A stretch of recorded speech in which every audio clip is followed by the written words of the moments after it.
जय हिंद। स्वागत है आपका हमारे यूट्यूब चैनल एजुकेटेड श्रावस्ती पर। मैं हूं सूरज चौधरी और आज का जो टॉपिक है सेक्सुअल रिप्रोडक्शन है। ठीक, हमने पिछले वाले वीडियो में आपको बताया था ए सेक्सुअल रिप्रोडक्शन कैसे होता है। ठीक, उससे पहले वाले वीडियो में बता दिया था कि जो रिप्रोडक्शन है उसकी रिक्वायरमेंट क्यों होती है। तो आज का जो टॉपिक है ए सेक्सुअल रिप्रोडक्शन। ठीक, जो टॉपिक है sexual reproduction. Sexual reproduction plants में कैसे होता है और जो एनिमल्स होते हैं उनमें कैसे होता है।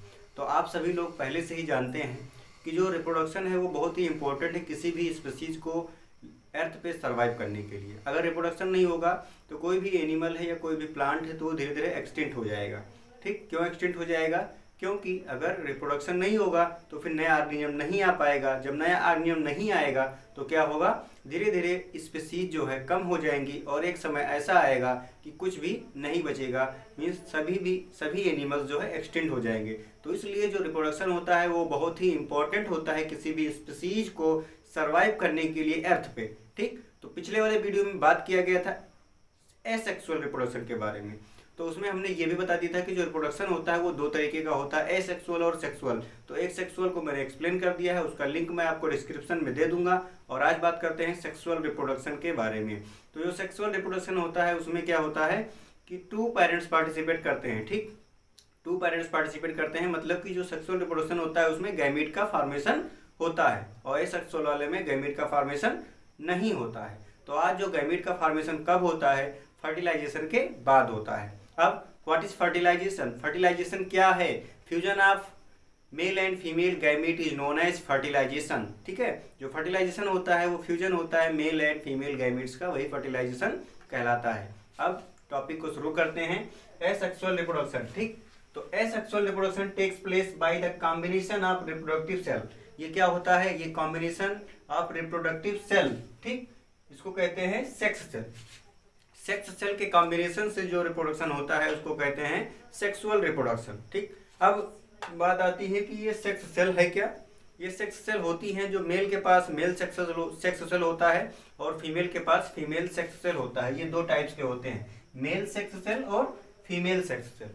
मेल के पास मेल वाला सेक्स सेल और फीमेल के पास फीमेल वाला सेक्स सेल। अब इससे पहले आप लोग एक चीज और जान लीजिए कि जो गैमेटोजेनेसिस क्या होता है।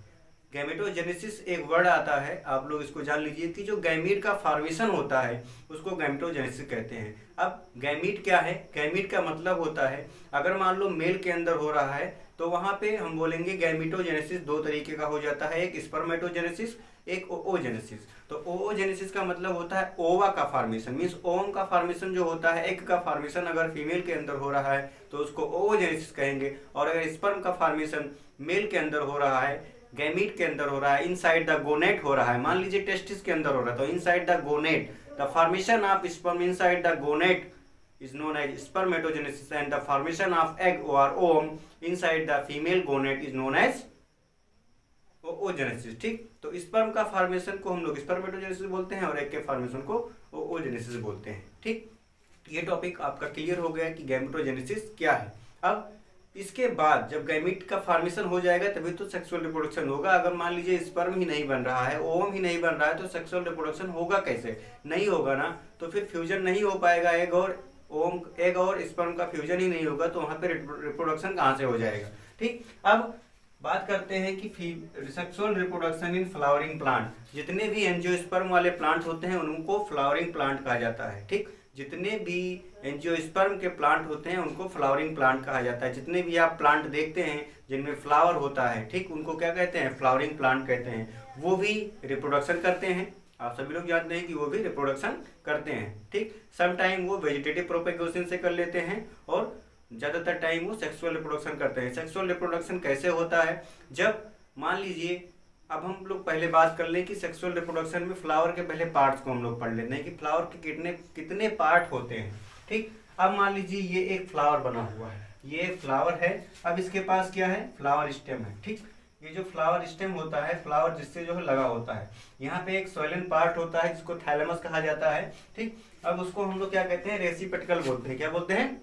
रेसिपेटिकल बोलते हैं। ठीक, अब ये रेसिपेटिकल क्या है? ये बेसल पार्ट होता है जिससे जो है फ्लावर अटैच होता है और इसको हम लोग थैलेमस भी कहते हैं। ठीक, ये रेसिपेटिकल होता है जिससे जो है फ्लावर अटैच होता है, ये बेसल पार्ट होता है फ्लावर का। अब इसके बाद आता है सेपल। ठीक, अब ये सेपल क्या होता है, आप सभी लोग देखते हैं कोई भी फूल देखो तो उसके नीचे एक ग्रीन कलर का पार्ट होता है, ग्रीन कलर का जो पार्ट होता है उसको सेपल कहा जाता है। ठीक, और अदर वर्ड में क्या कह देते हैं, कैलिक्स कह देते हैं। ठीक, सेपल कहते हैं किसको, जो ग्रीन कलर का पार्ट होता है, आउटर होल जो होता है, सबसे बाहर जो होता है ग्रीन कलर का पार्ट होता है फ्लावर के पास, उसको कहते हैं सेपल। अब ये क्या करता है, ये फ्लावर को प्रोटेक्ट करने का काम करेगा। क्या करेगा, फ्लावर को प्रोटेक्ट करने का काम करता है। अब उसके बाद आगे बढ़िए। ठीक, ये हो गया सेपल आपका हो गया, ग्रीन कलर का होता है। अब उसके बाद क्या होता है, पेटल होता है। ठीक, तो पेटल क्या करता है, पेटल जो होता है बहुत ही अट्रैक्टिव होता है, कलरफुल होता है। जितने भी फूल आप देखते हैं कि रंगीन है, किसी भी कलर का दिख रहा है, तो उसको आप क्या देख पाते हैं, पेटल देखते हैं। ठीक है, तो उसको क्या कहते हैं, कोरोला कहते हैं। अब पेटल का काम क्या होता है, ये कलरफुल होता है। आप लोग देखते हैं कि किसी भी फ्लावर को देखेंगे कितना अट्रैक्टिव होता है, तो वो क्यों होता है, क्योंकि आप उसके सेपल को देखते हैं, सेपल का कलर ही अट्रैक्टिव होता है। ठीक है, क्यों, क्योंकि ये पॉलिनेशन के लिए इंसेक्ट को अपनी ओर अट्रैक्ट करने का काम करते हैं। ठीक, क्योंकि पॉलिनेशन जब होता है तो इंसेक्ट के थ्रू भी हो जाता है, वाटर के थ्रू भी हो जाता है, और एयर के थ्रू भी हो जाता है। ठीक, और इंसेक्ट में आप बटरफ्लाई को ज़्यादा देखते हैं, बटरफ्लाई के थ्रू जो है पॉलिनेशन आप देख सकते हैं कहीं भी। तो इसको कहते हैं, जो अट्रैक्टिव पार्ट होता है उसको पेटल कहा जाता है। ये दो हो गया। ठीक, अब इसके और आगे बढ़ते हैं। अब इसके जब और आगे बढ़ेंगे तो यहाँ पे क्या होता है, स्टेमन होता है। ठीक, ये देखिए ये स्टेमन बना हुआ है, स्टेमन हुआ है। तो ये स्टेमन क्या है, ये मेल पार्ट ऑफ फ्लावर, ये क्या है, मेल पार्ट ऑफ फ्लावर। ठीक है, ये मेल पार्ट हो गया फ्लावर का, इसको स्टेमन कहा जाता है, और एक दूसरे वर्ड में इसको एंड्रोसियम भी कहा जाता है। ठीक, इसको एंड्रोसियम भी कहा जाता है। फिर अब उसके और आगे बढ़िए, जब और आगे बढ़ेंगे तो यहाँ पे क्या है, कार्पेल है। ठीक, कार्पेल क्या होता है, ये फीमेल पार्ट ऑफ फ्लावर होता है, ये फीमेल पार्ट ऑफ फ्लावर होता है। लेकिन यहाँ पे तो मेल और फीमेल दोनों हैं। कुछ कुछ फ्लावर ऐसे होते हैं जो यूनिसेक्सुअल होते हैं, जिनके पास या तो फिर मेल वाला पार्ट हो गया तो फिर फीमेल वाला पार्ट होगा। जैसे कि जो एनिमल्स होते हैं, बहुत सारे एनिमल्स क्या होते हैं, उनके पास मेल फीमेल दोनों पार्ट होता है। और बहुत सारे एनिमल्स क्या होते हैं, ज़्यादातर अगर मैमल्स की बात करेंगे तो वो यूनिसेक्सुअल होते हैं। ठीक, मीन सिंगल सेक्स हैविंग होते हैं, उनके पास सिंगल सेक्स होता है, सिंगल सेक्स सेल होता है, ऐसा कह सकते हैं। अब इस फ्लावर में दोनों चीजें हैं। ठीक, फीमेल पार्ट भी है और मेल पार्ट भी है। अब इसमें रिप्रोडक्शन कैसे होता है, how reproduction takes place in flowering plant, इसको हम लोग एक्सप्लेन करेंगे। ठीक, अब हम लोग ये समझ गए कि जो फ्लावर का पार्ट है, कितने पार्ट होते हैं फ्लावर में। अब रिप्रोडक्शन होता कैसा है, होता कैसे है इसमें प्लांट में। अब मान लीजिए ये फ्लावर है। ठीक, अब ये फ्लावर है तो जो एंथर होता है, इसके पास यहाँ पे देख लीजिए बाइलोब स्ट्रक्चर है इसका, यहाँ पे दो चीजें बनी हुई हैं, बाइलोब स्ट्रक्चर इसको कहा जाता है। अब ये क्या है, ये पॉलन सैक है, ये क्या है, ये पॉलन सैक है। ठीक, ये एंथर होता है, मीन्स ये जो स्टेमन होता है इसको और एंथर भी कहा जाता है। ठीक, एंथर होता है, ये बाइलोब स्ट्रक्चर है। ठीक, और इसको हम लोग फिलामेंट बोलते हैं। अगर एक एक स्ट्रक्चर के बारे में बात करें तो ये फिलामेंट होता है, ये एंथर होता है, जो एंथर होता है ये बाइलोब स्ट्रक्चर होता है, मीन्स दो भागों में बटा होता है। और इसके पास क्या होता है, पॉलन ग्रेन होता है। क्या होता है, पॉलन ग्रेन होता है। ठीक, अब पॉलन ग्रेन का ही मेन काम होता है, जैसे ह्यूमन बॉडी में क्या होता है, स्पर्म होता है, वैसे इसके पास पॉलन ग्रेन होता है। अब ये क्या करेगा, जो यहाँ पे पॉलन ग्रेन है वो कहाँ जाएगा। अब मान लो कोई इंसेक्ट आया यहाँ पे बैठ गया।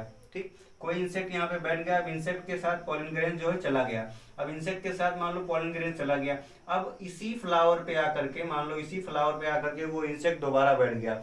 जब इस पे आकर के बैठेगा तो यहाँ पे ओवरी जो है, मीन्स जो कार्पेल्स होता है, फीमेल पार्ट होता है, इसको तीन भाग में बांटते हैं। ये होता है स्टिग्मा, ये वाला पार्ट होता है स्टिग्मा, ये होता है स्टाइल, ये होता है ओवरी। ओवरी के अंदर क्या है, ओव्यूल्स भरा हुआ है। ठीक, अब कभी कभी एक ओव्यूल्स पाया जाता है, कभी कभी मोर देन वन ओव्यूल्स भी पाया जाता है। ठीक, अब मान लो ये पॉलन ग्रेन एक इंसेक्ट के थ्रू इसी फ्लावर पे आकर के गिर गया, तो इसको कहेंगे सेल्फ पॉलिनेशन। क्या कहेंगे, सेल्फ पॉलिनेशन। ठीक, अब मान लो कोई प्लांट लगा है बगल में, कोई मान लो प्लांट लगा है, इस प्लांट पे कई सारे फ्लावर हैं और इस फ्लावर का आकर के इसी फ्लावर पे गिर जा रहा है, तो क्या है, ये भी सेल्फ पॉलिनेशन है।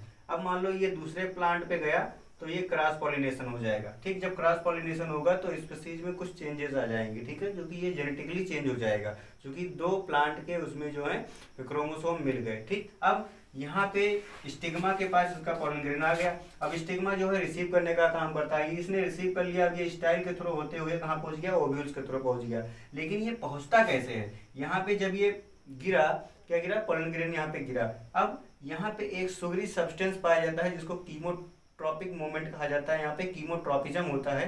मूवमेंट हमने बताया था, प्लांट में मूवमेंट बताया था कई तरीके का, उसका भी वीडियो पड़ा है। अब जो है यहाँ पे कीमोट्रॉपिज्म मूवमेंट होता है, फिर एक केमिकल की सहायता से, मीन सुगरी सब्सटेंस की सहायता से जो पोलन ग्रेन्स है तो ये नीचे तक आ जाएंगे, कहाँ, ओव्यूल्स तक। अब ये ओव्यूल्स को फ्यूज कर देंगी। अब जब ओव्यूल्स फ्यूज हो जाएगा तो क्या बनेगा, जायगोट बनेगा। क्या बनेगा, जायगोट बनेगा। जिस ठीक, अब जायगोट का फॉर्मेशन हो गया। अब जायगोट जो है धीरे धीरे क्या होगा, अब वो धीरे धीरे एक सीड में कन्वर्ट होगा। ठीक, पहले सीड में कन्वर्ट होगा, फिर वो फ्रूट में कन्वर्ट हो जाएगा। लेकिन अब यहाँ पे हमने रिप्रोडक्शन बता दिया, सेक्सुअल रिप्रोडक्शन इतना ही है। अब वो कितना भी पढ़ो, इतना अगर समझ गए तो आपके लिए काफी है।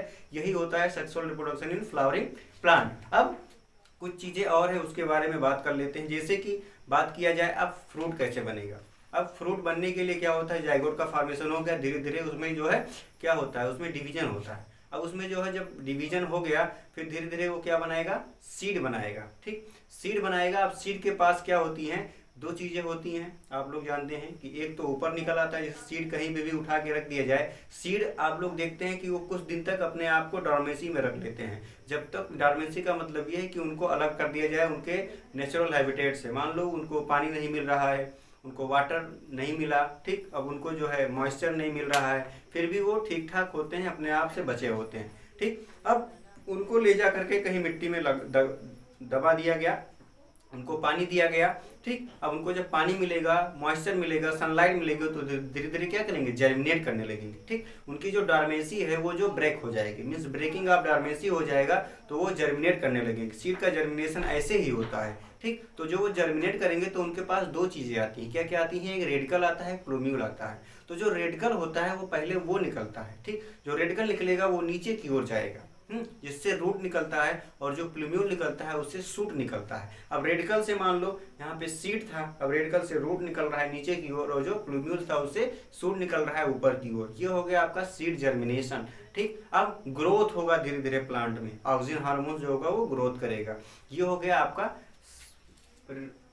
Sexual reproduction in plant. अब सेक्सुअल रिप्रोडक्शन इन ऑर्गेनिज्म हम लोग पढ़ेंगे दूसरे वाले वीडियो में। तब तक के लिए जय हिंद। अगर आप हमारे चैनल पर नए हैं तो प्लीज़ हमारे चैनल को सब्सक्राइब जरूर कीजिएगा और लाइक कीजिएगा। और जितने भी बच्चे हैं यूपी बोर्ड के हैं या सीबीएसई बोर्ड के बच्चे हैं, उनको बायोलॉजी का पूरा सिलेबस यहाँ पे प्रोवाइड कराया जाएगा।